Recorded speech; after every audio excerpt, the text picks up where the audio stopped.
Ladies and gentlemen, may I ask you to find a seat? We're going to start with the program in a few minutes, or actually now, because I'm already speaking. My name is Hendrik Volkerts, and I work here as a curator at the Stedelijk Museum in Amsterdam, and have the pleasure to welcome you to it's a bit of a final event in multiple senses. It's the final event of Culture and Action, the week that is organized around the annual Prince Claus Award. It's been an incredibly busy week for the Prince Claus Funds, and of course for all the artists, curators and other art professionals around it. They've had speed dating sessions, award ceremonies and whatnot. I guess we're going to hear more about that later, but it's certainly been an exciting week. But it's also the final event of the public program at the Stedelijk Museum, which, as you may know, is a program that encompasses performance, film programs, symposia, lectures, music, well, basically everything that we do on an event-based manner. And it's, as I said, an honor to work with the Prince Claus Fund to sort of make a conclusion for their week and our year. And I guess sort of 2013 is drawing to an end, so our year as a collective as well. This is the second time that we work with the Prince Claus Funds. We've are very pleased to sort of co-invite artists to the Stedelijk to present the work there. It's a very sort of self-evident context to invite artists in, of course, but yes, I hope it will be sort of detail of more to come. It is also a great honor to welcome here Oscar Munoz, one of the Prince Claus Awards winners of this week. I had the pleasure of walking through the museum with him and been following his work for quite some time. To have him here at the Stedelijk is a treat. So thank you for accepting the invitation and welcome. Also welcome to José Roca, a curator at the Tate, that my successor speaker will introduce more elaborately. On that note, I'd like to announce the following speaker, Christa Meindesma, director of the Prince Claus Funds, who will introduce the afternoon and tell you what exactly will happen, and also hopefully tell a bit more about the Culture in Action Week. So please give a hand for Christa in the other corner.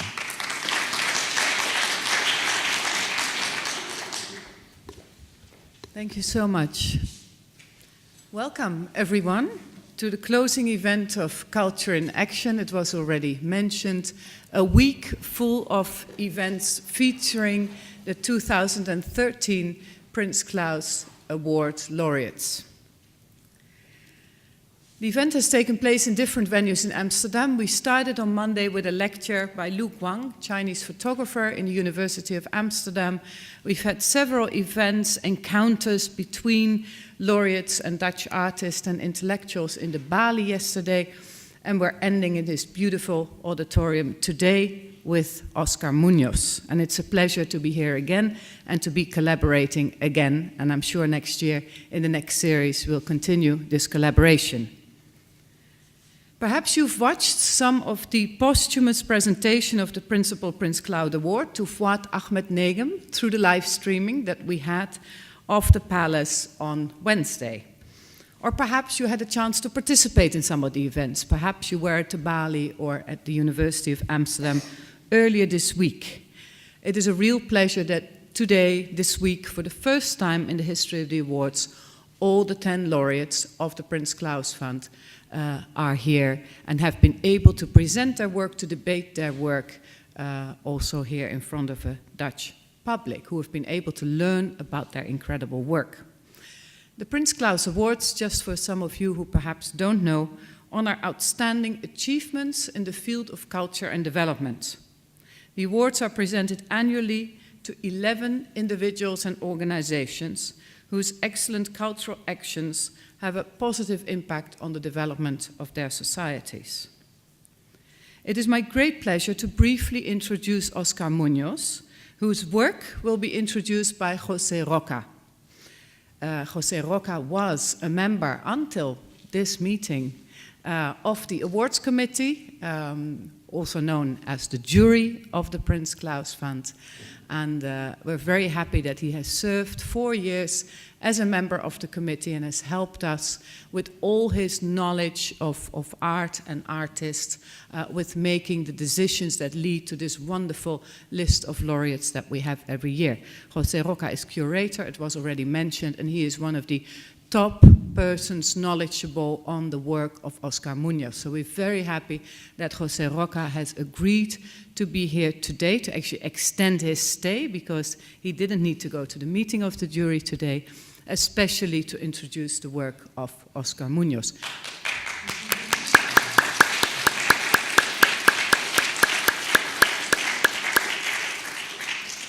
Thank you, José. Oscar Muñoz is a visual artist and inspirational figure in the Colombian art scene. Oscar is the co-founder and artistic director of Lugar Dudas in Cali. This center, which is an open access space with an archive, library, artist residencies, and a laboratory for research and critical analysis, has activated and revitalized local culture. Oscar Muñoz has received the Prince Claus Award for, and I'm quoting from the report of the jury here, his highly original, profound, and poetic artworks on the transitory nature of human existence, memory, and history, for his dedicated commitment to heightening public awareness of both the power and fragility of the image in a context of violence and disappearance, for expanding the boundaries of the visual arts in his pursuit of accessible and deceptively simple ways to convey complex ideas, and for his generosity as a public intellectual, influencing younger generations and supporting the development of contemporary culture. End of quote from the jury report. Please enjoy this afternoon with Oscar Muñoz.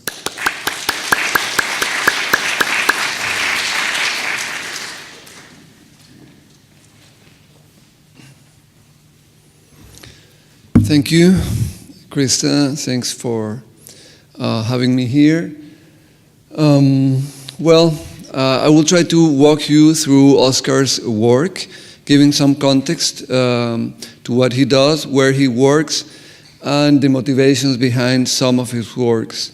Oscar was born in Popayán, Colombia, a city in the south of the city, but moved early on to Cali, where he has lived since.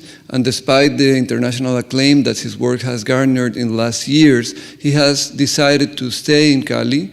He never went to Bogota or New York to try to make it. He decided it was important to work there, and as we will see later on, he has acted upon this wish of being central to the discussion in Colombia and abroad from his hometown, Cali.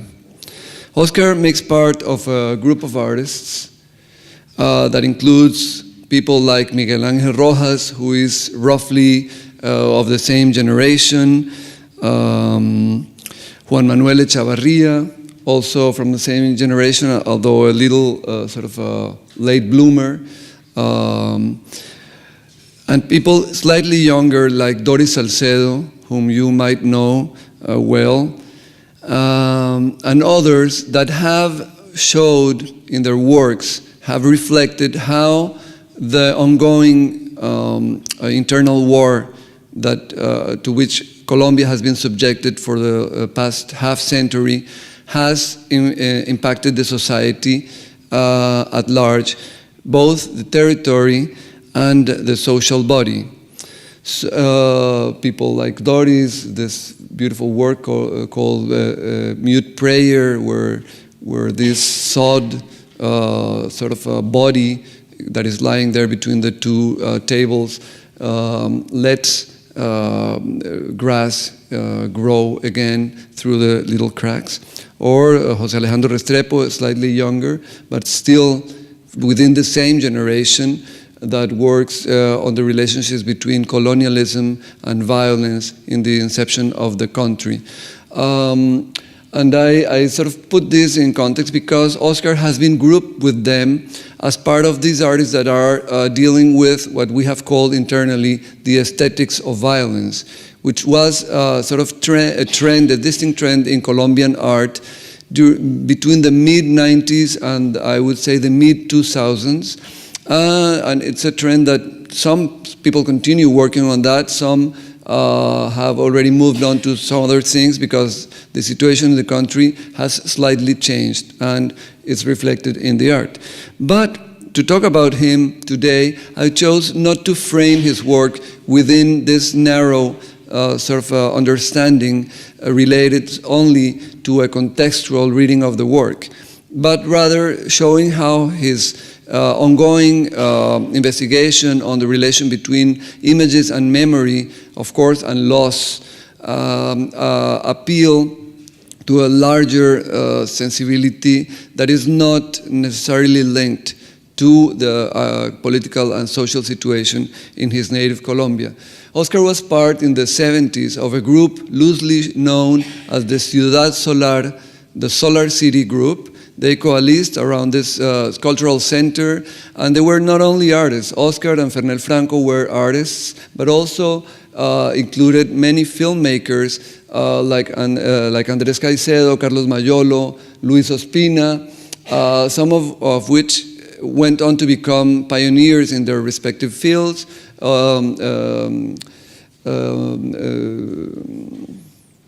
Andrés Caicedo, who died very young, became a cult figure in Colombian and Latin American literature with his seminal work, Que Viva la Música, Long Live Music, for example. And Carlos Mayolo, who is also deceased, was one of the pioneers of experimental cinema in Colombia. So Oscar was part of this group that is also loosely called as the Caliwood Group. And that was the context when he was growing up. And we will see how the cinematic and also the idea of the imprint, because at that time when he was growing up as an artist, there were the famous biennials, inter-American biennials of graphic arts, which were biennial type events, international events, centered on printmaking. And we will see how that has, in a way, seeped back into his own work, the idea of the cinematic and the idea of the imprint. So I recently curated a show for Bogota that then traveled to the Museo de Antioquia in Medellín, the La Tertulia in Cali, and also to the Mali in Lima, Peru, and Malva in Buenos Aires. It's a retrospective on his work, and I chose to frame the work following not like a linear parkour chronologically, but rather to organize thematic constellations that would help understand how he goes back to certain themes time and again. And this show is going to go to the Jeu de Paume next year, which I find is really important because usually Gerardo Mosquera, the Cuban critic and curator, has talked about how there are cultures that curate and cultures that are curated. We in Colombia have always been curated by others. So it's important that now that we are curating ourselves with our own gaze, this sort of a way of framing our own production is taken into account when showing the art from the region. So I chose this title, Protografías. It's a neologism that I coined. And in a way, it references the fact that Oscar Muñoz uses photography, references photography in almost every one of his works, yet very few of them are actual photographs. So what is that with the photography in the case of Oscar? And I tried to go sort of back to the very ontology of the photographic act. What is a photograph? Of course, it's not taking the image, because that was known since antiquity, just a pinhole in a cavern that would render the camera oscura effect, and it was widely used during the Middle Ages and the Renaissance as a viewing device and as an aid for painting.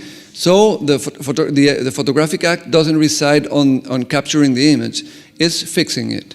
So photography lies in the very moment when the fleeting image of the camera oscura is fixed forever. And of course, that's what Nicephore Niepce did, fixing once and for all the fleeting image of the Cámara Oscura. And I would contend that Oscar Muñoz's quest as an artist has been to try to unfix the image. So if the image, what is the status of the image just prior to that moment when it's fixed? It's a proto-photography. So it's a protography, hence the title of the show. And I will try to demonstrate, or at least suggest, that many of his works are in this moment where the fixing of the image is about to happen, or it's delayed, or it's extended, or somehow the image, once fixed, is unfixed and given back to the flux of time. So one piece that is actually a photograph is the first piece that we showed upon entering the exhibition. Don't worry, I won't walk you through the exhibition. I'm just putting it as a reference. And it's an instant picture, the kind you take for an identity document. But it's a 40-year-long instantaneous picture. So he's said in several interviews that he's trying to oppose himself to this instantaneous attitude towards life. He wants to break away from that. He wants to counter that idea of everything is instantaneous. You get mail immediately, you live a life and then everybody knows about it instantaneously. He is trying to counter that. So in this case, it's an instant photograph that has been spliced in several pieces, rather many over the expanse of 40 years, and then they're woven together, and then you have this piece which is called The Game of Possibilities. So the first group of works that I will show have to do with this kaleidoscope of images of the city, and I quote here from a film by Carlos Mayolo called Cali, Cálido Calidoscopio, which is a play of words with Cali, the place where Oscar lives, Cálido, which means warm, and kaleidoscope. So these are all works that reference the city, but not any city, but specifically the city of Cali. Oscar came of age as an artist in the 70s, and he became fairly well known. He won a national prize with his large-scale charcoal drawings that depicted the sad and the sad ambient of tenement houses. The series is called Inquilinatos, tenement houses, and it won him notoriety. He was not capturing a specific place, but rather a sort of climate. He was creating this idea of a climate, and also he was often departing from photographs, either photographs taken by him or by his fellow photographer and friend, Fernel Franco. So he would splice many moments in the same space, and so that they become an image, but an image that is narrating the passing of time. So his way to unfix the image in this case is to take something that was already fixed for posterity chemically, and then have it go through this triad, eye, mind, hand, and then sort of redoing it again. Another work that references Cali in a direct manner is called Ambulatorio.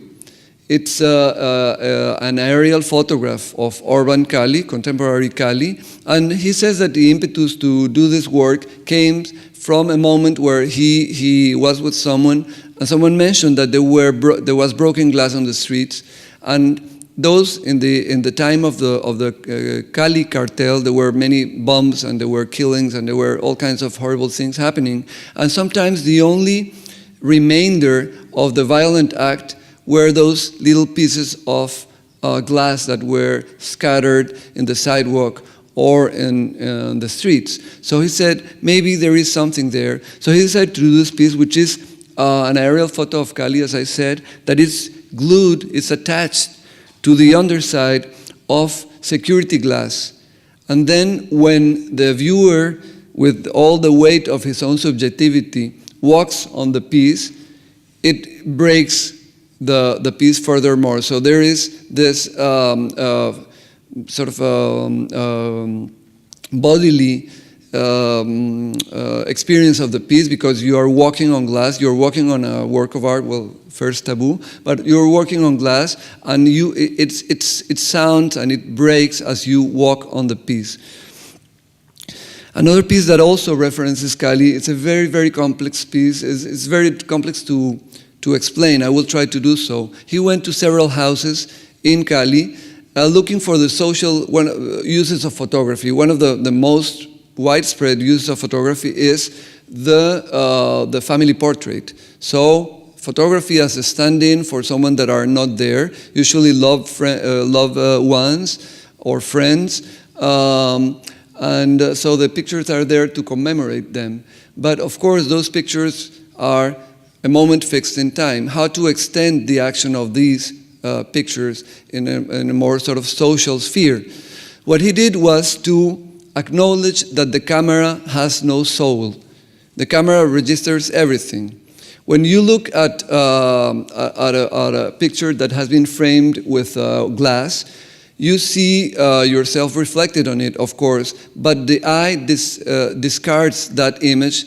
It's the same thing that happens when you're in a room and there is a lot of sound outside. Your mind will block that away, but the camera doesn't. So what he did was to take videos of the photographs in the spaces where they were, and then they are shown, the videos, in flat screens that fit exactly the same type of, he copied the frames where they were originally shown. So then you see an array of what seem to be pictures, but when you approach, you notice that it's something strange, because the reflection on the glass is not the reflection on the room, of the exhibition room when they are displayed, but rather the reflection of the space where they originally were, because it's a video.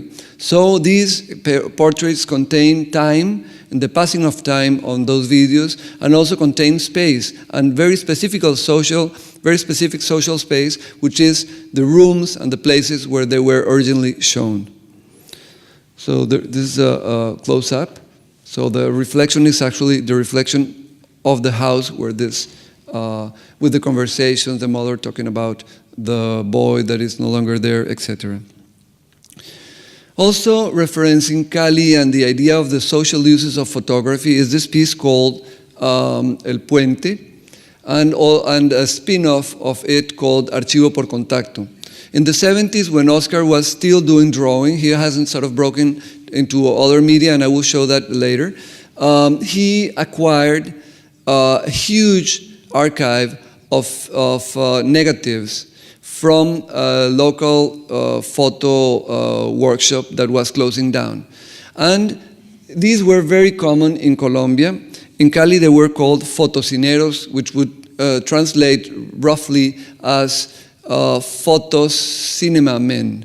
And they were photographers that were in the streets, and they were waiting for people for passers-by. And when you approached them, they will shoot a photograph and give you a little flyer, and if you wanted, you would pay, and they will print the photograph for you. So they were very selective of who they photographed, because, of course, not everybody would pay, and they didn't want to be stuck with the negatives. So Oscar bought this huge negative, collection of negatives, kept it for years and years and years, and maybe, I think it's more than 30 years after, he decided to do something with that. So he started copying them, and making contacts of them, and trying to establish links. And it's very interesting because you can see a certain time in the city, in the photographs, also fashion, how it evolves, cars, everything. But if you look closely, you can also see, for example, that despite having one of the highest black communities in all of Colombia, in the capitals, there is seldom a black person there, maybe because these were, in a way, hopeful shots to this social void. They didn't take a photograph of someone that they thought wouldn't be able to pay. So you can do many kinds of sociological sort of readings of this pieces. It's displayed on a large bench that like a large bench-like table that references the place where they were originally shot, because there is a river called the Rio Cali, and then there is a bridge called the Puente Ortiz, and the fotocineros were usually around there because you had to cross the bridge. So they would have you funneled into their point of view, so to speak. So this is one part of the show, of the work. But also he starts to look at them, and he noticed a very particular image that is there. It's 2 frames, and that are shown in this piece called 3A as the number of the 2 frames, and you have to approach and look at with a magnifying glass. And then what you see is that this girl was turning back when the picture was taken, and then evidently the picture was taken to the woman that is in front of her. So he sort of went on and on and on until he was able to find the other photograph. So as you see, she was turning back on the first photograph, but at the same time somebody was photographing her mother from the other side. So she is, in a way, expanding the moment in space, because in that same moment she was captured from 2 different sides. Also, Oscar printed a flyer, a small poster, and put it everywhere in Cali. You could be here. So people came. He made a sort of urban performance. So people came and tried to identify themselves or someone that they knew in the photographs. And then he chose some of those photographs and did a performance, a public performance, where the images were projected on the river. The river was going downstream, but there were 2 projectors. One that projected the image until it disappeared under the bridge, and then it reappeared on the other side, countering, it would go upstream, in a way countering this idea of the river as a metaphor of time. You know, you never bathe into the river twice because you're never the same, and the river is never the same, which is a metaphor that has also been applied to photography. As Roland Barthes said, I want my image, my photographic image, to correspond to myself, but it's always I who doesn't correspond to the image. So this is an image of that projection. The second group will, in a way, chart his beginnings as, let's say, a contemporary artist, and although that distinction is very difficult to do, he, as I said, gained notoriety as a draftsman, very fine one, gained prizes and everything, and he was sort of grouped within this line of artists in Colombia and Latin America that were working on photorealism. But he was really very different, and we can see that now that we have the hindsight of looking what he has done afterwards. But at a point he knew he needed to change his approach to art, so he started, he was and still is very fond of drawing. So he didn't want to change that, because drawing has enabled him to really build an entire universe of images. But what he started to do is to change the support of those drawings. So he first started drawing on plastic curtains, simple plastic curtains that like the ones you can buy on any hardware store. But the process was also important, because he was drawing through a silk screen with an aerographer, like an air pencil, but he was showering water on the curtains at the same time, so that the pigment didn't adhere easily to the curtain, thus creating a very interesting effect where there seems to be, is very realistic, there seems to be a presence behind the curtains. Also, for the first time, he shied away from showing the piece as a bidimensional piece on the wall, but started inhabiting the space with his drawings.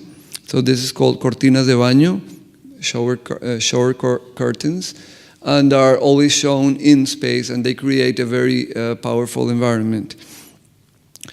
And on those years, he also developed what would become, I think, his signature work, doing a process that hadn't been done before, to my knowledge, in art. Not that that really matters, but anyways, it's worth mentioning. And that no one has done afterwards, which is doing screen print on water. So the process, it's relatively simple, but I'll sort of show you. So he creates these containers in plexiglass. They are filled to the brim in water. Then he prepares a silk screen with his self-portrait. He has a first, and then he sifts delicately charcoal powder on the surface of the water, and it remains there. Sometimes he puts other things like paper, like this is a map of Cali, or the pages of James Joyce's Ulysses, or other things, the photographs of the surface of Mars, or the map of Colombia torn into pieces. And those images and the papers are floating in the surface of the water. And he always shows them in groupings so as to suggest that for the same life, there are many possible outcomes. Oscar has referred to the process in his Narcissus, of course, is the name of the work referencing the Greek myth of someone that became so enamored with his own image that died in the failed pursuit to achieve that image or that self. Also has been, read in psychoanalytical terms, in terms of the recognition of self and the other. But what happens is that over the duration of the show, with the variations in temperature, the vibration of the floor, these portraits start to distort little by little, and by the end of the exhibition, they are dry in the bottom of the container. And Oscar has said that these references the three moments in life: the birth, when the charcoal touches the surface of the water and stays there; the expanse of your life, when it the water slowly evaporates; and then death, when it finally rests on the bottom of the container. And that's the final image, what he calls dry Narcissus. So it's the final image, but at the same time, the death of the piece, the death of the process. In the late 90s, video enables him to not to have to repeat the process all over again every time he has to show the piece, although he still shows Narcissus as a process piece. But video enabled him not only not to have to repeat the actual process, but to play with montage so that the image can be reversed, can be made slower or faster, etc. So I will show you this piece.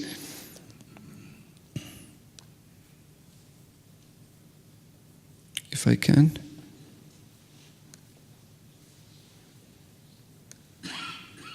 It was working perfectly a minute ago.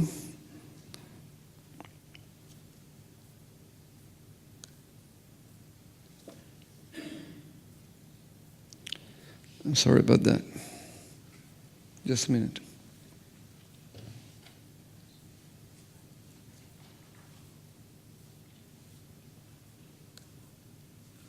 Okay. So the video is either a projection or on a monitor, and what you see is an image. It's a drawing done on the surface of water, but then you realize it's a wash basin, and there is not only one image but two: the self and its reflection, or his reflection in this case. It's a self-portrait, and the sound announces for the viewer what will be the outcome of the process. I'll let you watch it.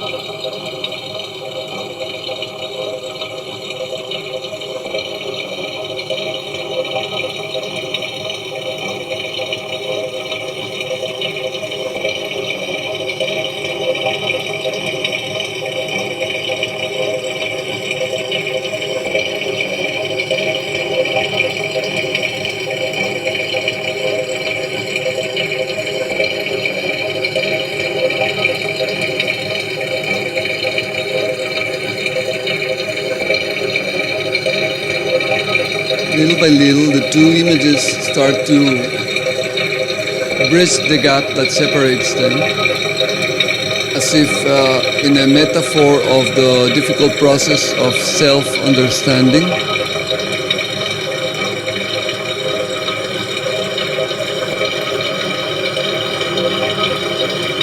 But of course, when you finally start to understand yourself, it's always too late.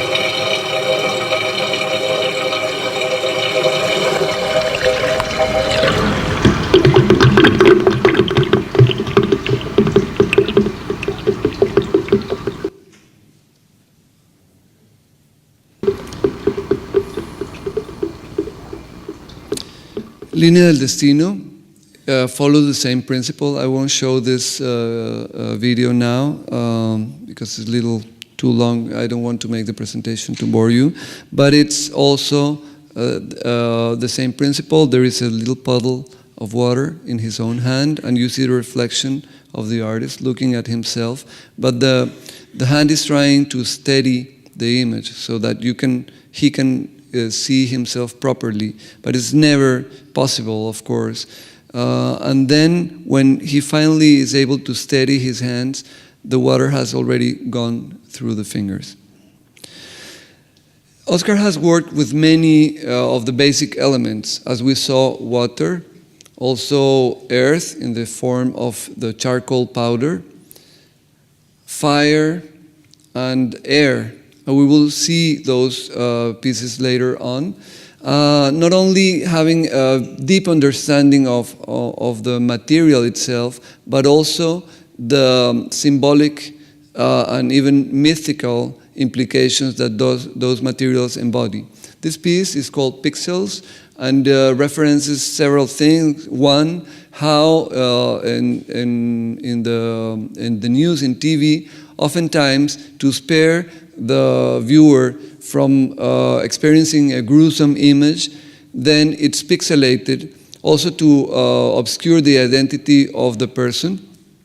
So these are all images of people that died in violent circumstances, men that taken from the obituaries in the newspapers or the photographs in the newspapers. And you have to squint your eyes or be really far to be able to see, actually see the images. And they are built with sugar cubes that he has dipped in coffee. So in this piece is one of the most, in a way, contextual works of Oscar, because it's, sugar and coffee are two of the most important export products of Colombia. And the third one, which shall remain unnamed, is the reason for the death of these people. This piece, very beautiful one, biographies. In this piece, he also uses video, and it's the same principle as the Narcissus piece that we saw, and I will show you. Well, for some reason, it's acting up, so I might have to do this again. Sorry about that.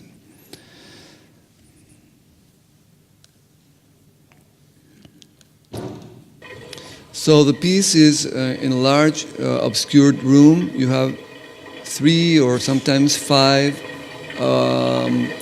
white squares that appear to be a sort of wash basin that has a drain in the middle. In fact, those are projections of what actually happened in the studio. So there are 3 projections, overhead projections. And then the viewer encounters an image that goes down the drain.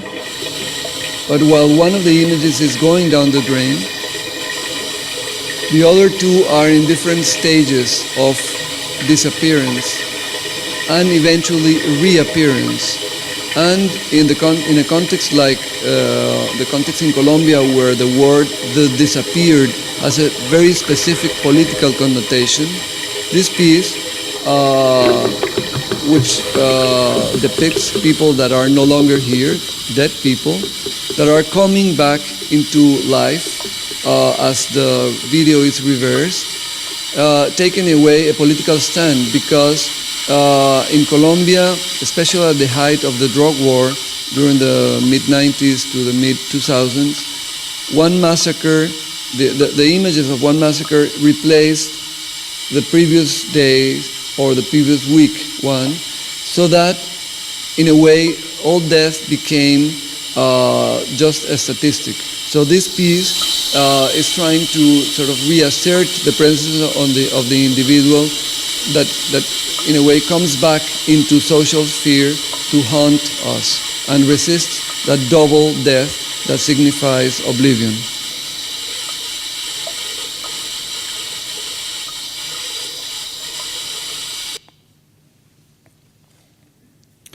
Image in flux.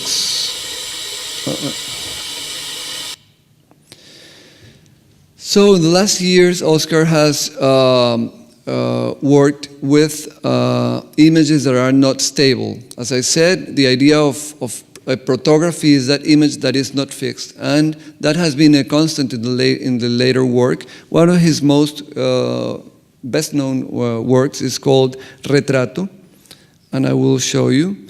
It's a projection where you see someone drawing with what appears to be gray ink.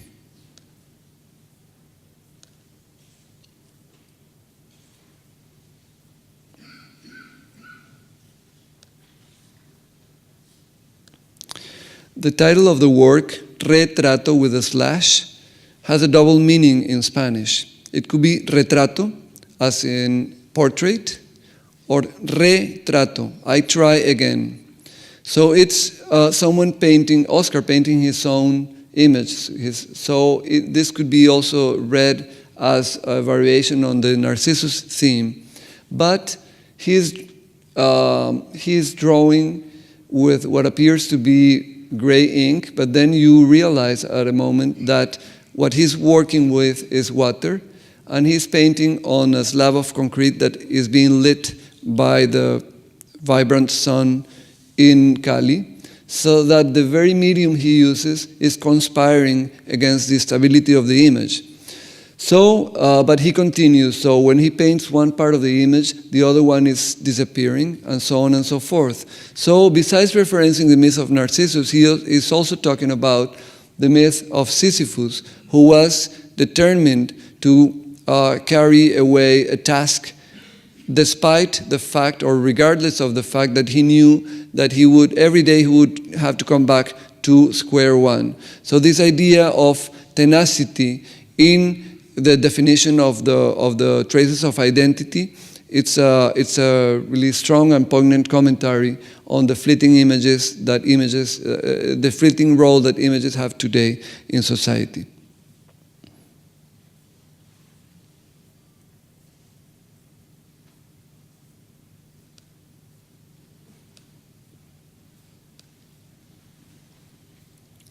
A variation of this piece called Project for a Memorial. You might remember this piece if you went to the 2007 Venice Biennale. It was displayed in the Arsenale, and it's the same principle, a hand drawing with water, but in this case there are 5 different portraits, and the hand is frantically trying to define the traces of identity of each one of the portraits.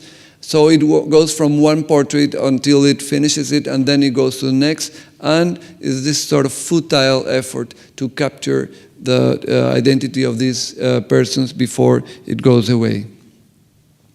A recent piece by Oscar called Cíclope, it uses another kind of device to unfix the image. In this case, he dissolves it.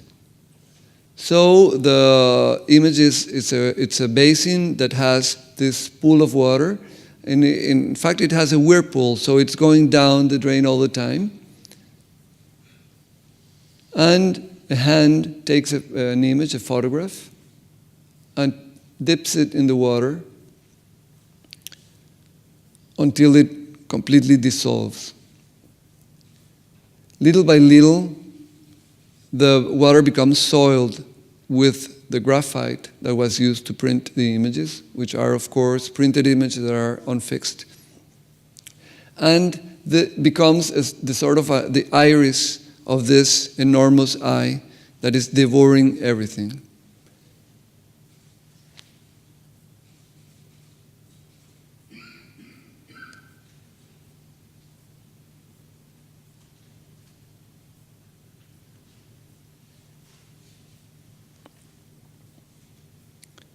And of course, this piece references this reflection on the relationship between the eye, images, and memory. How much do we actually keep of what we see? And it made me think of Roland Barthes' famous remark when he said that seeing the portrait of Napoleon's younger brother, Napoleon, of course, died before photography was invented, I think 3 or 4 years before.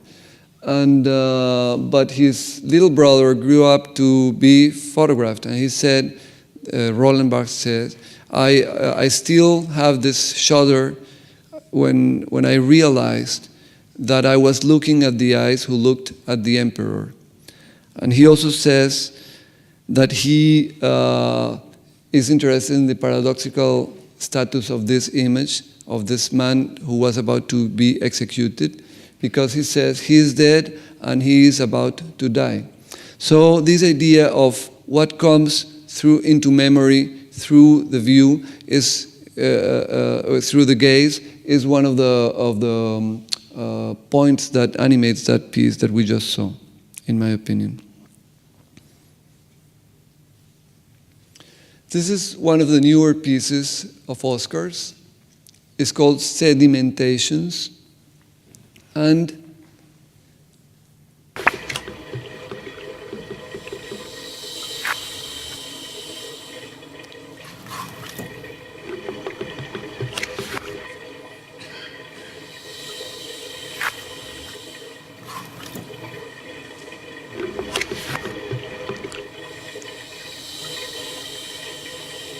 it's a sort of process of destruction and construction of the image.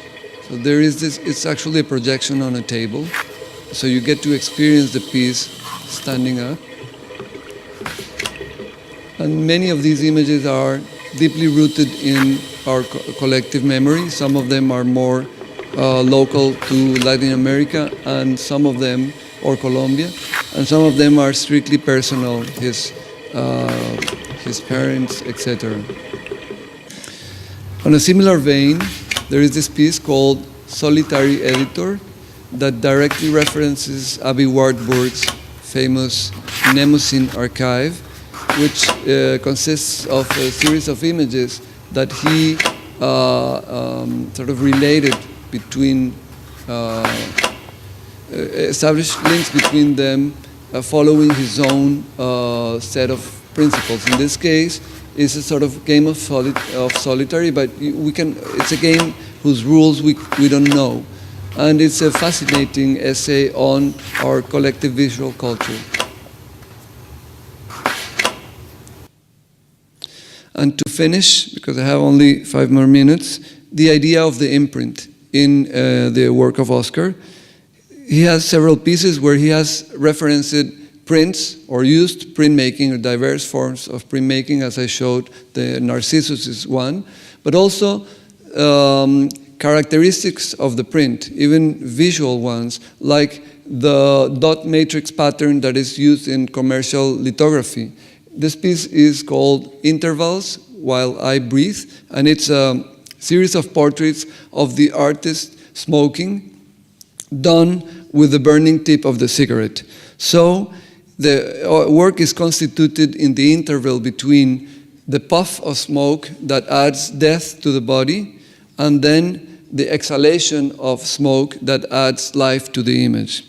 Also, in this same idea of giving birth to the image through your own breath is aliento, breath, where you see a line of mirrors at eyesight. You see yourself reflected in the mirror, but then when you breathe on it, briefly an image appears. An image that has been screen printed with grease on the mirror. So you are actually giving birth to the image with your own breath. To close, a couple of works that are important in his entire oeuvre. This is called País Tiempo. It's a newspaper of El País, the most important newspaper in Cali, and also of El Tiempo, the most important newspaper in Colombia. And it's burnt through with a burning tool. So the viewer manipulates the newspaper, and as you browse through the pages, since it was burnt through, the image is less and less visible until there is nothing, on a very, very strong commentary on the average life of a given of the given news that becomes history in the moment it's printed.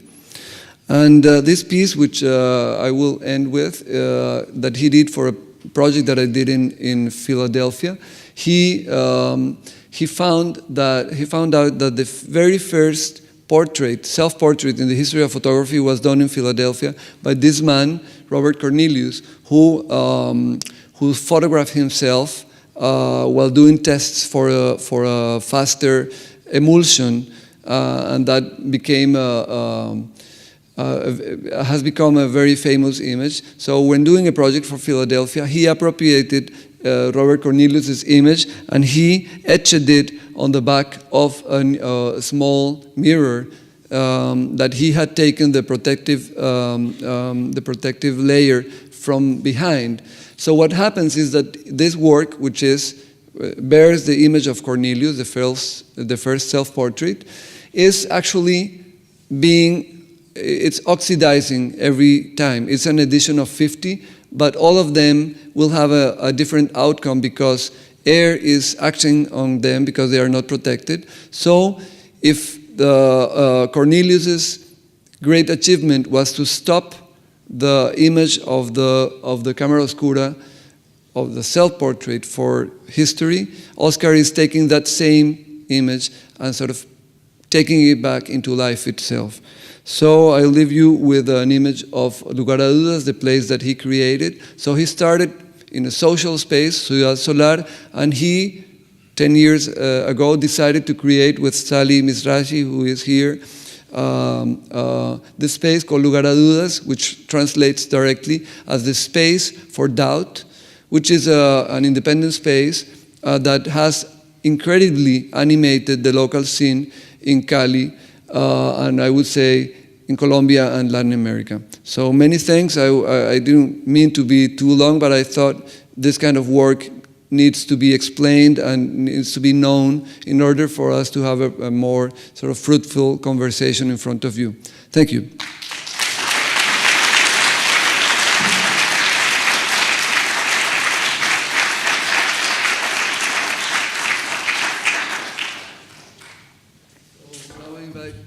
Yes, we'll continue directly with the conversation on stage. So that is happening. Okay. Well, here we are once again. We've done this kind of talks in Korea, Medellin, Cali, Lima. So it's sometimes a little funny when I ask him a question, because I've asked so many questions over all these years that it seems that it's prepared. So I didn't want to, I tried hard to find questions that I didn't ask before. They won't be personal, or they might be.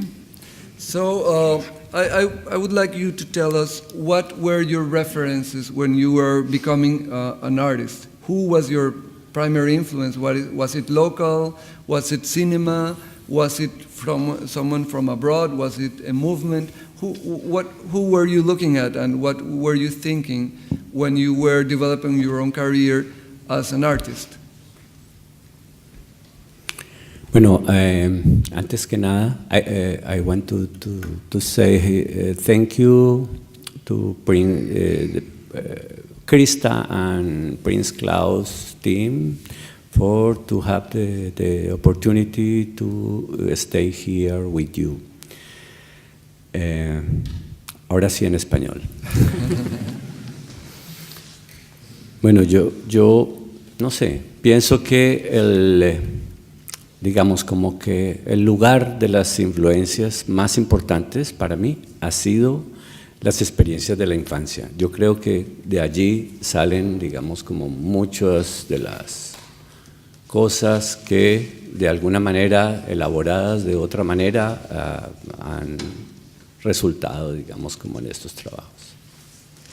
So I think, first of all, that the major influences are from my youth, and in one way or the other, they have transformed to something else.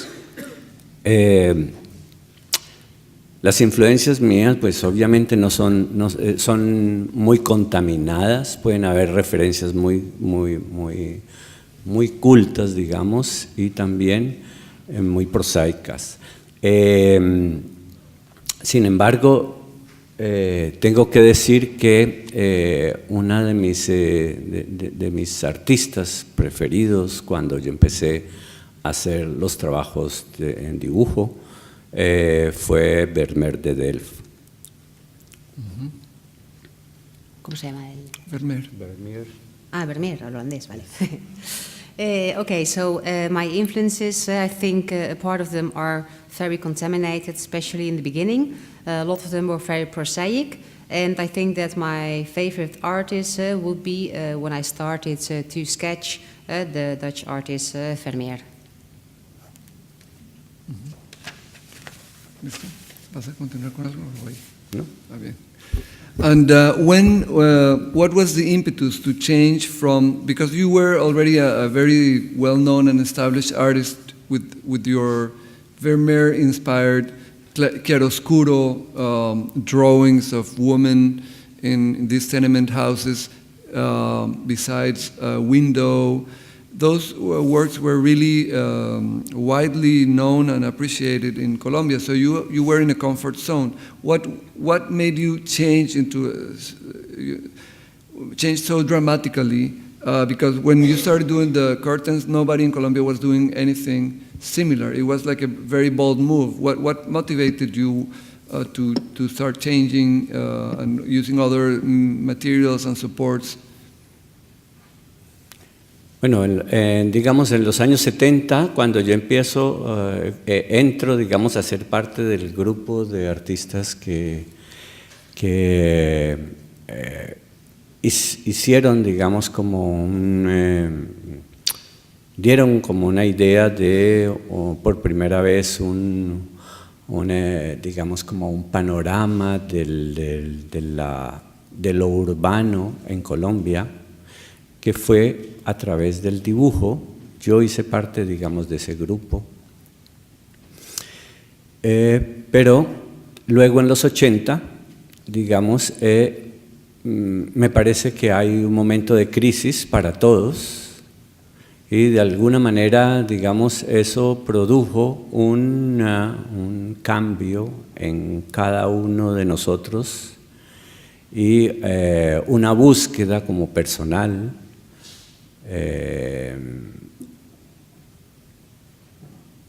que fue básicamente, digamos, que en los comienzos de los 80.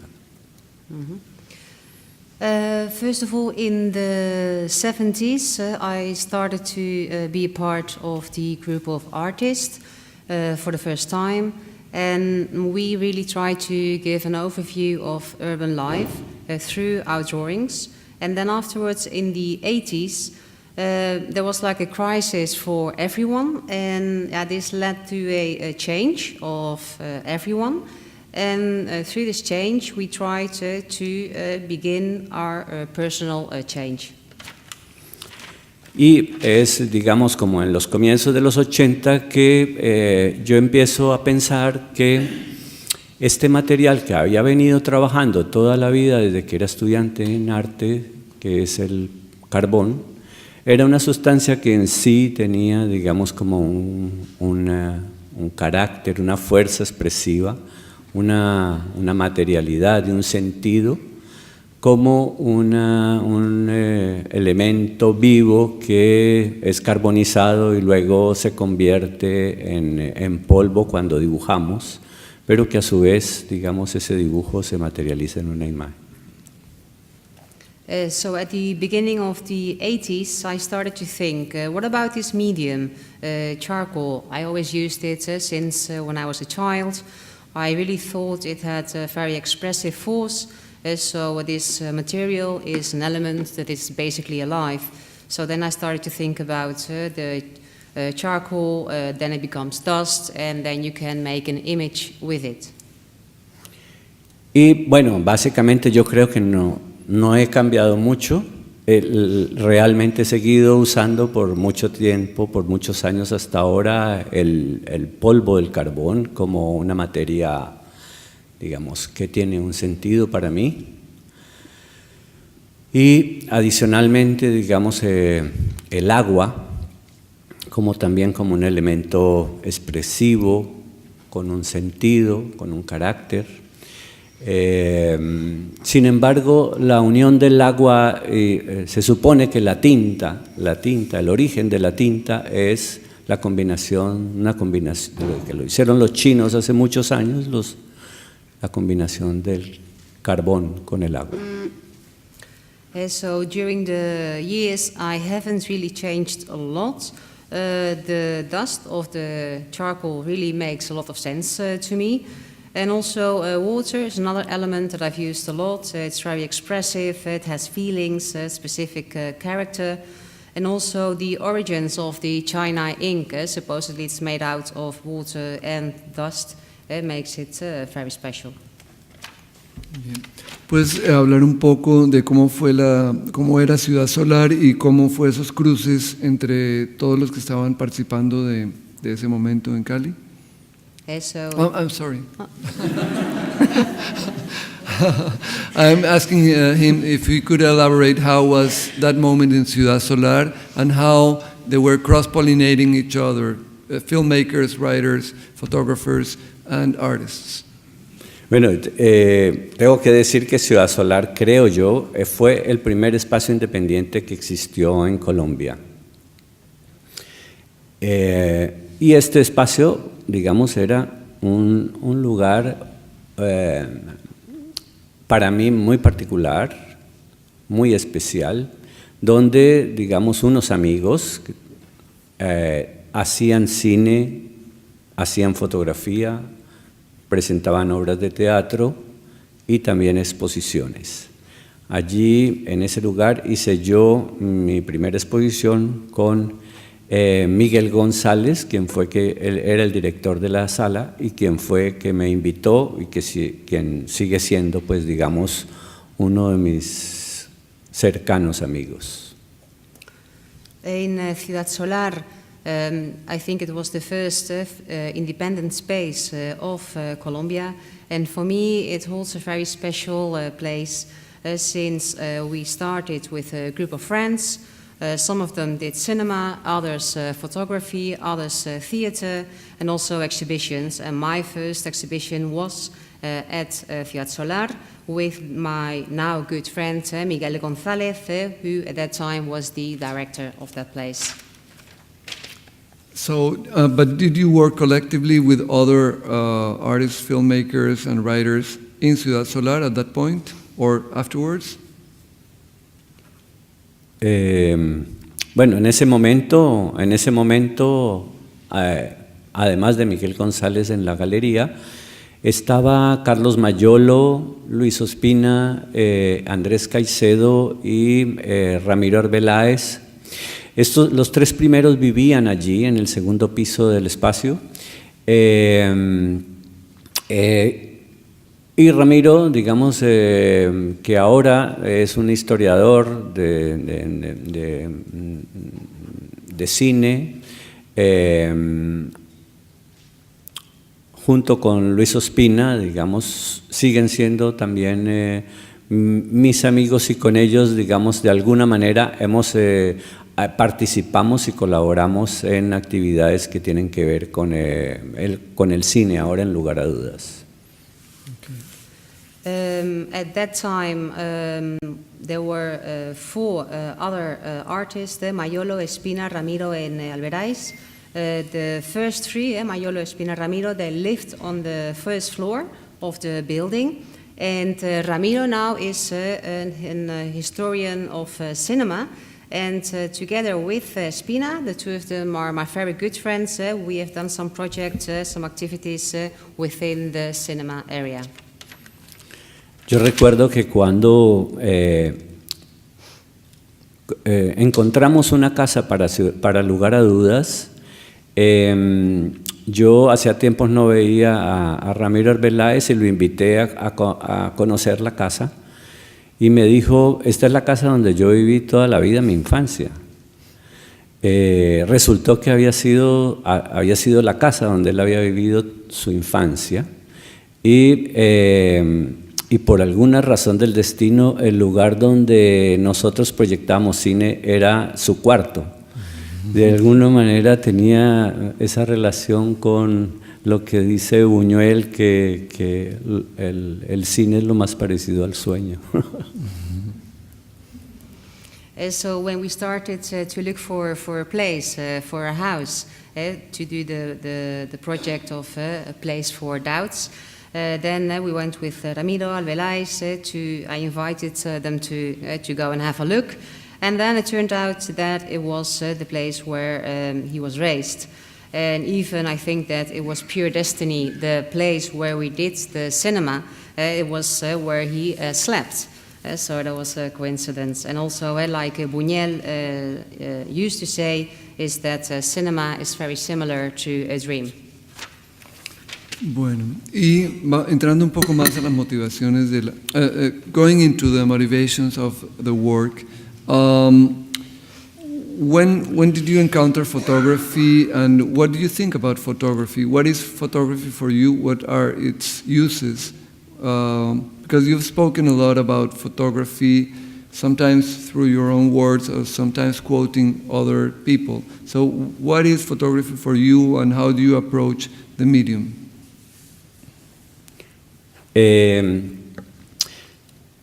Bueno, la fotografía, digamos, y todo el proceso análogo de la fotografía, para mí, el descubrirlo, también a través de mis amigos, fue básico para comprender muchas cosas. Sin embargo, para mí ha sido importante todos los sistemas de impresión, porque un poco, digamos, mi trabajo quiere poner el punto o, digamos, centrarse en las técnicas de impresión que el hombre ha desarrollado para crear documentos.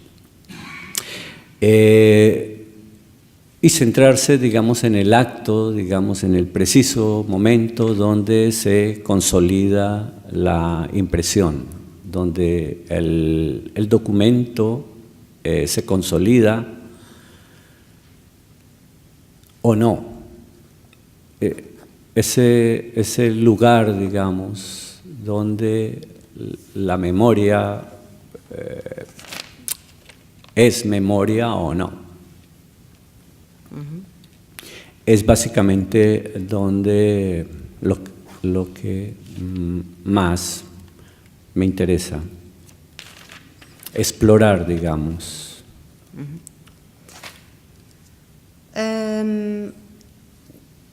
About photography, what I really find interesting is the whole process, the whole analog process. I started to discover it through my friends. And I think that the process is essential for a very good understanding. What I find interesting are the different methods of printing. And I think that in my work, the focus lies on the techniques which have been developed by men to create documents. Then, to do it in specific time, maybe the outcome could be to have a consolidated imprint or not. So in between those two, there is this place where there might be a memory or not. So for me, it's very important to really try to explore the whole process. ¿Tú crees en la capacidad que tienen las imágenes de retener la memoria o crees que la memoria siempre... I'm sorry. I'm very sorry. I'm sorry. Do you believe in the capacity that images have to retain memory, or are you doubtful of the capacity that photography or any other image can it not capture memory, embody memory? No sé, digamos, allí está el punto de mis dudas, digamos. Nosotros podríamos pensar que la mejor manera de olvidar algo es crearle un monumento, digamos. Cuando se crea un monumento, ese monumento ya está allí y podemos olvidarnos, digamos, de lo que representa eso, porque de alguna manera ya está ahí fundido en bronce, digamos. Y es una discusión que me he dado cuenta que parte viene desde Platón, ¿no? Lo que dice Fedro, que le dice le cuenta acerca del invento de los egipcios, de la escritura, y hay una discusión acerca de que la escritura va a ser va a volver a los hombres memoriosos, va a volver a los hombres más sabios, va a ser pues la gran maravilla para el hombre. Y el emperador le dice que él cree todo lo contrario, que va a ser va a crear, digamos, una debilidad en el conocimiento. La gente va a pensar que lo que tiene escrito es lo que él conoce y va a depositar en esos soportes externos la memoria. Digamos que en ese punto está la discusión de mi trabajo. No sé si está claro, la verdad. Okay, I don't know if the answer I'm going to translate now is very clear, and I hope the translator also got it, but about the capacity to capture memories, I don't really know, and I have my serious doubts. Normally, we try to forget something by creating a monument. So the monument is there, so it's present, it's a physical thing, so basically we can forget what it represents since, since it is there. Plato, he used to talk about the whole writing process during the Egyptian time, when the emperor was talking about what it would mean for humankind. So they said that it would be a miracle, a wonder, it would help the human beings to get really smart. But then the emperor said, no, it will be exactly the opposite, since what is written will be fixed on paper, and then people will only rely on what is on the paper as a testimony, and it will remain there as a memory. So I'm a little bit in between the two. I don't really know which way to go. Yeah. Pero yo creo que Fedro tiene razón, porque Ana está escribiendo para poderse acordar de lo que estoy diciendo.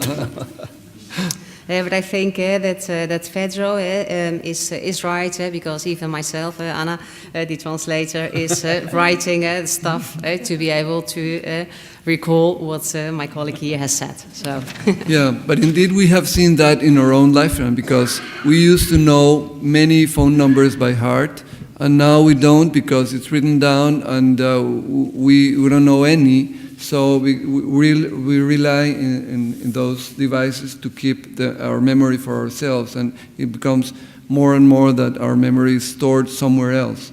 So what has been, in terms of the use of the image and the photography, what has meant the advent of the digital image? Because the digital image not necessarily has a direct referent in reality, so it questions the very ontology of photography in a way. So what do you think about the digital image in relation to memory? Bueno, varias cosas de la naturaleza de la fotografía digital, de la naturaleza de la fotografía análoga, pues han cambiado con la fotografía digital, digamos, con la imagen digital, digamos, como la ubicuidad,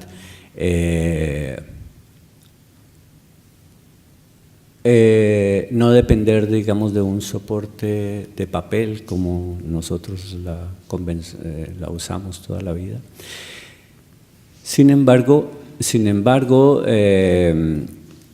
de todas maneras, aunque, como dice, creo que dice Derrida en su texto sobre el momento de la impresión, sobre el momento en que se hace el documento, es que la imagen puede estar flotando en la superficie de la pantalla, pero cuando, digamos, pasa a un soporte, a un disco, a una memoria, es que realmente queda, digamos, que puede, él dice, si yo hundo la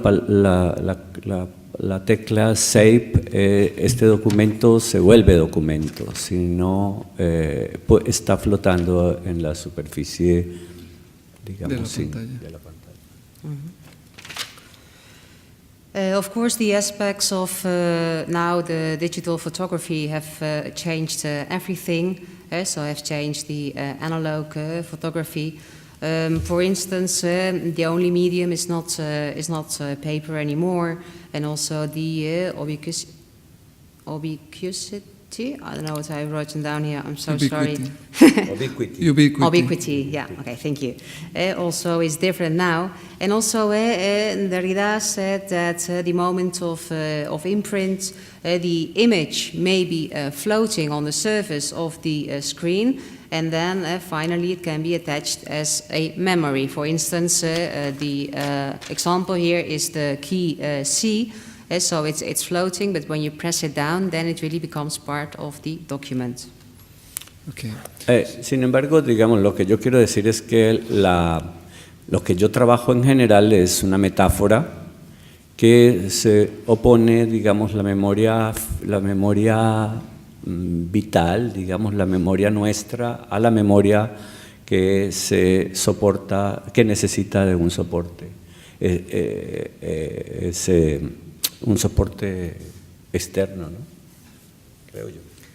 So what I really am trying to say is that I usually use metaphors, and I think that there is a very big difference between the way we have our own memories and between the way memory needs an external medium.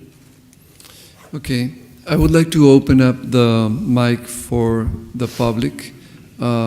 So if any of you have a question for Oscar, we'd be happy to take it.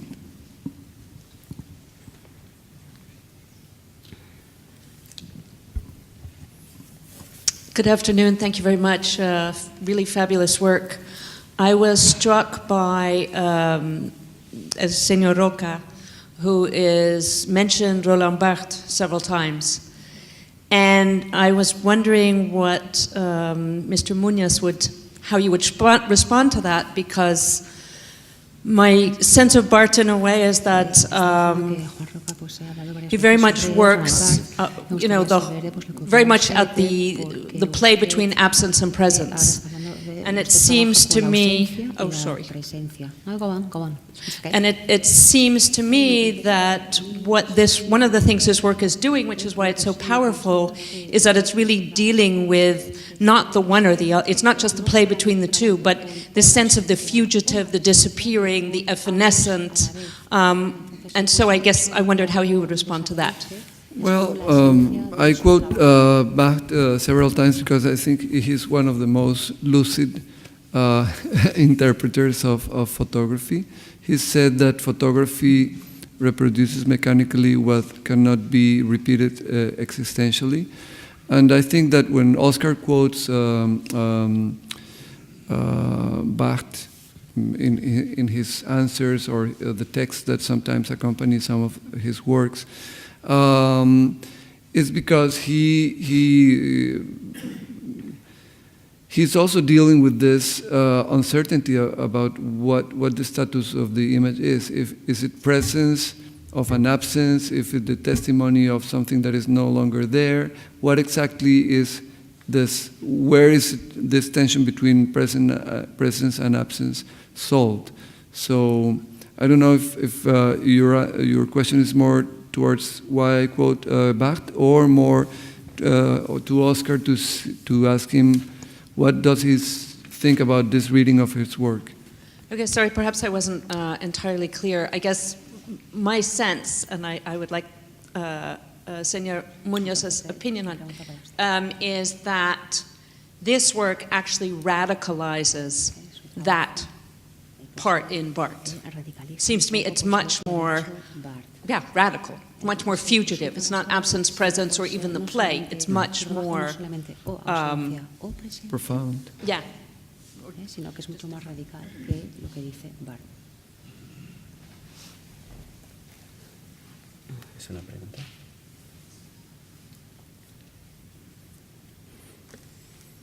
A ver, no sé si lo pueda responder. Digamos que cuando hice una obra que se llama Aliento, que se presentó allí, que son unos discos de acero que se animan, que hacen visible una imagen cuando se pone el aliento encima del espejo. Yo estaba leyendo precisamente a Barthes acerca de la importancia de la fotografía, sobre todo cuando el referente no está. Estas imágenes yo las tomé de los obituarios, que son pues las fotografías de las personas que fallecen, que los familiares las publican en la prensa para socializar ese duelo, para compartir ese duelo y un poco para que la gente recuerde esa imagen, ¿no? Cosa que me parece a mí, digamos, como un ritual valioso, pero no sé hasta qué punto efectivo, digamos. En el sentido, digamos, de memorizar esas imágenes que son caras, frontales, del mismo tamaño, que aparecen en el mismo espacio cada día en un periódico distinto.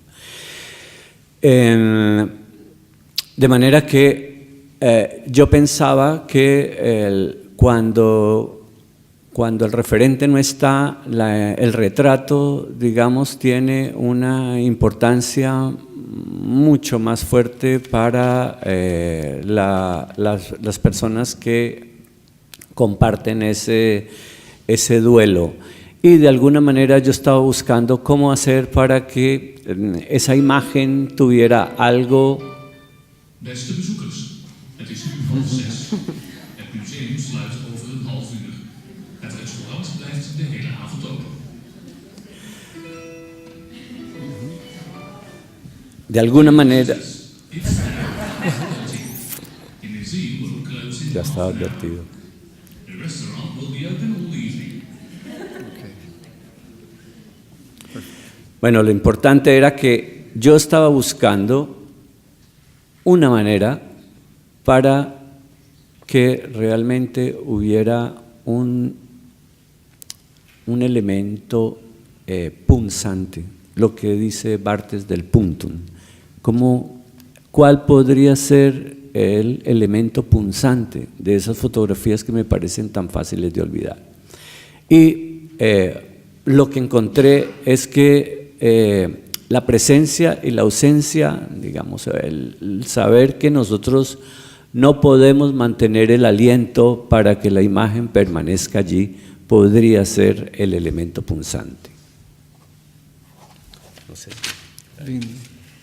I'll try to give an answer to your question. Maybe you recall my work called Aliento, Breath. It's an installation of a steel disc which work as a mirror, and then when you breathe on them, an image becomes visible. At the same time I was doing that project, I was reading Bart, and he talked about the importance of a photo when there is no reference. So I used images from the obituaries, and there were pictures of people who died, and they were published by their family for two purposes, to become a memory, and also, of course, to go through the whole process of reliving the moment of the person who died. And of course, it's quite valuable, but I don't know if it's very effective. I use the faces which were in different newspapers, the same space, the same dimensions. And again, we go back, it's a portrait, and I think that it was very important for the people who were processing the death of their loved ones. And what I was looking for, there was a way to look for the most important element of the picture, so the key element, like also Bart was saying. And I think that maybe the key element of the picture in this work, breath, is the fact that you cannot really hold your breath for that long, so you can't really keep the image or the memory alive. The punctum, no? The punctum. I have one question in the back.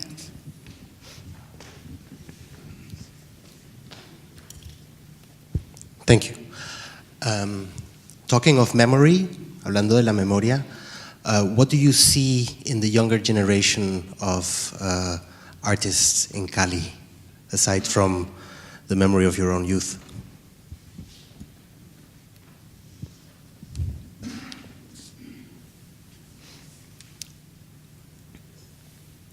No sé, pienso que hay una generación que de alguna manera mira el trabajo de los artistas anteriores a ellos, pero me parece que también buscan, digamos, como otras direcciones, otra manera, digamos, de abordar el momento, el tiempo.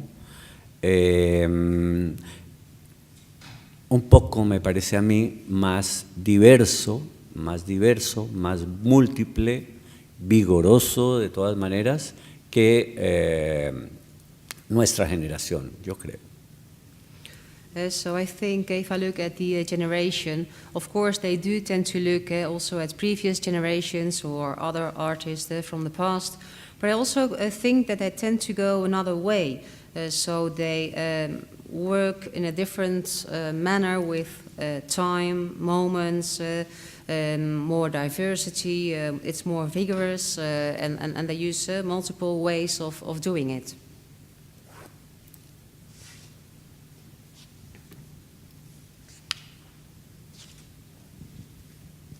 Any more questions? Back there. I'm a writer from Kenya, and from Kenya, when we think about, I think, Colombia, for me, Marquez comes to mind. And for me, Marquez is all about trying to kind of recapture history or memory, or rewrite history and memory.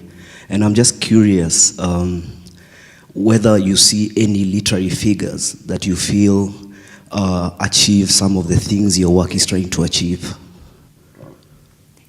Could you repeat the last sentence, please? Do you see any literary figures or any writing that you think tries to capture some of the things your own work is trying to do?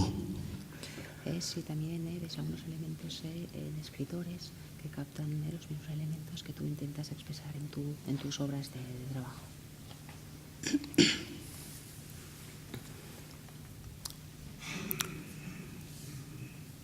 Bueno, yo creo que sí hay, digamos, como muchas influencias de muchas partes, como hablamos ahora de Roland Barthes. Hay muchos autores, digamos, o autores, inclusive, digamos, textos de ficción como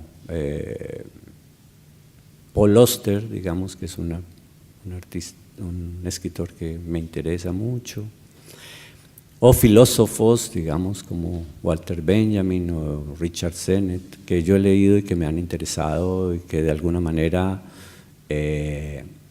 digamos, creo que han afectado, digamos, mi trabajo, o me han, digamos, como me han dado elementos para mi trabajo.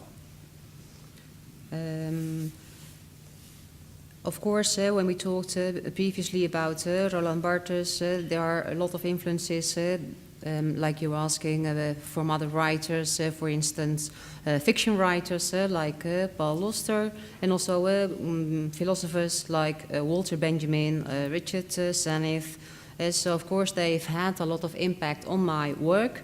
And also they have provided specific elements to my work.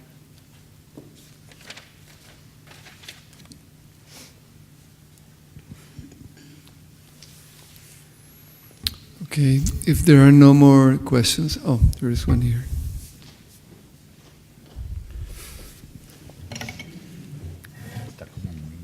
Hi, hello, Oscar. Sí. First of all, I was very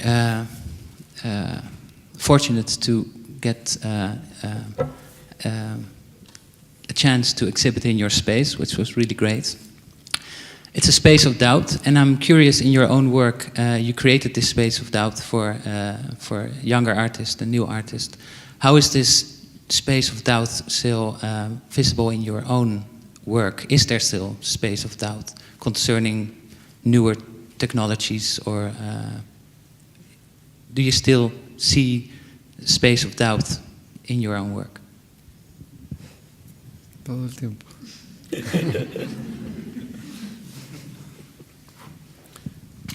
Yo básicamente pensé en lugar a dudas a partir de mi experiencia con mis relaciones con otros espacios donde yo había mostrado o había tenido alguna, digamos, como alguna interacción. Uno de esos es Ciudad Solar, también Teorética en Costa Rica, donde hice una muestra, y digamos fueron como espacios que de alguna manera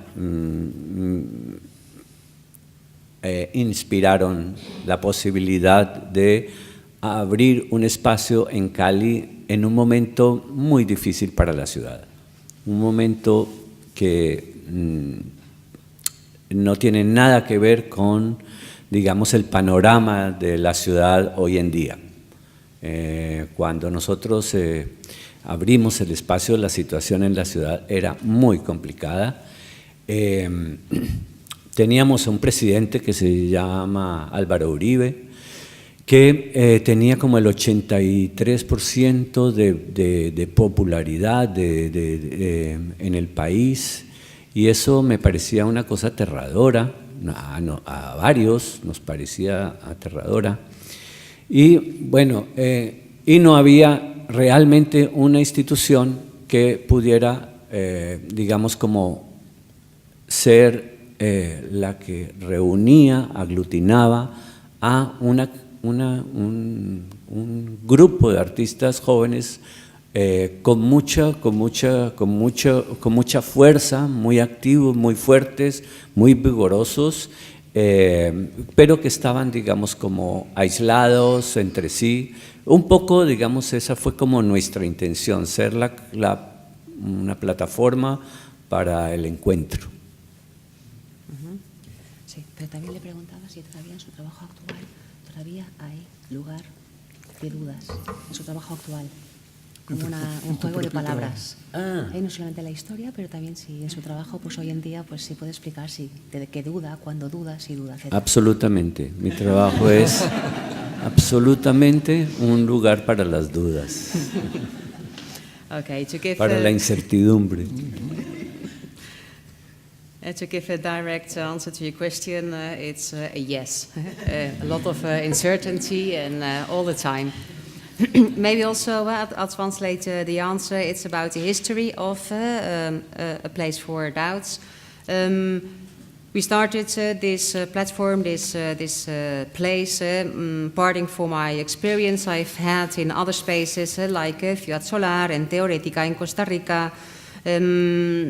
I was inspired by those other spaces, and it was a very difficult time at that time in Cali. Uribe was the president at the time, and he had 83% of support of the people in Colombia. So I thought that was really a terrifying idea, and we started to think about having this kind of institution where our group of young artists, they were very strong, very active, but also quite isolated, where they could get together and talk about specific ideas and to have a platform for that. So that's how it was created.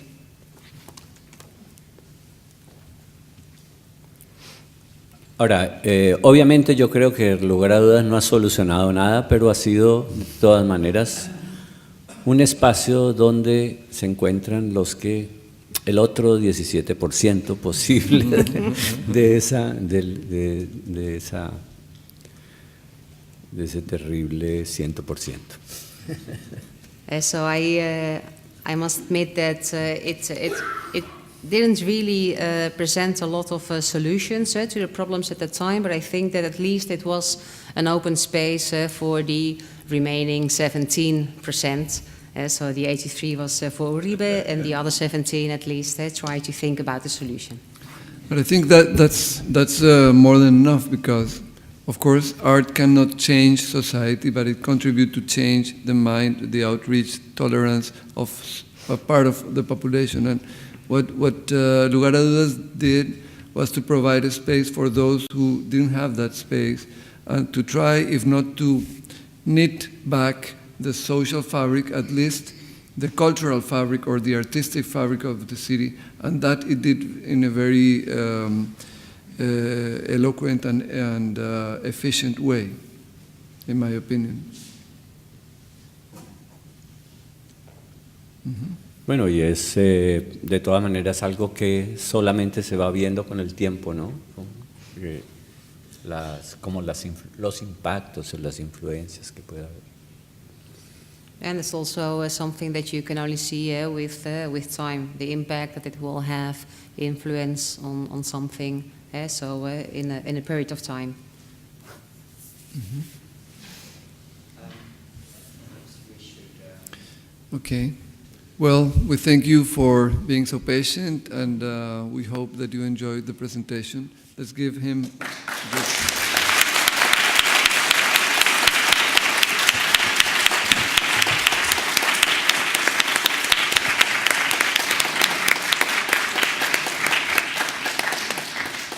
Actually, a very warm thanks on my behalf to Oscar. I'm just going to talk because this will take forever. I just talk very close to the microphone to also thank you, José, for your wonderful introduction and for doing this interview. Oscar for taking, yes, an applause. Oscar again, but also Anna, of course, for her very apt translation. So give her a warm hand. This is us for 2013. We hope to see you back here, and of course next year, hopefully again in this wonderful Stedelijk Prins Claus Fund collaboration. So thank you again. Bye-bye. Gracias. Muy bien, gracias. Estuvo muy bien. That was wonderful. Thank you so much.